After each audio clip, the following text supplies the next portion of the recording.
If you're still struggling with consent, just imagine instead of initiating sex, you're making them a cup of tea. You say, "Hey, would you like a cup of tea?"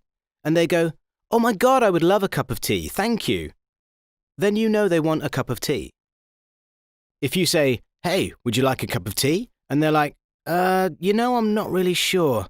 Then you can make them a cup of tea, or not, but be aware that they might not drink it. And if they don't drink it, then, and this is the important bit, don't make them drink it. Just because you made it doesn't mean you're entitled to watch them drink it. And if they say, "No thank you," then don't make them tea. At all. Just don't make them tea. Don't make them drink tea, don't get annoyed at them for not wanting tea. They just don't want tea, okay? They might say, "Yes please, that's kind of you." And then when the tea arrives, they actually don't want the tea at all. Sure, that's kind of annoying as you've gone to all the effort of making the tea, but they remain under no obligation to drink the tea. They did want tea, now they don't. Some people change their mind in the time it takes to boil the kettle, brew the tea, and add the milk. And it's okay for people to change their mind, and you are still not entitled to watch them drink it.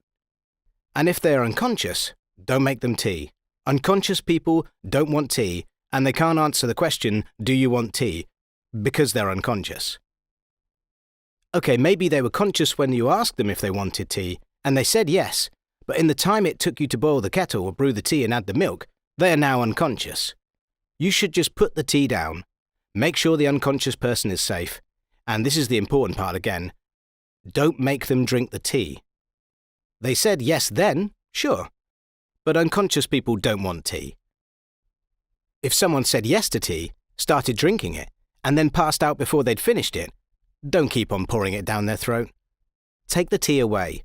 Make sure they are safe, because unconscious people don't want tea.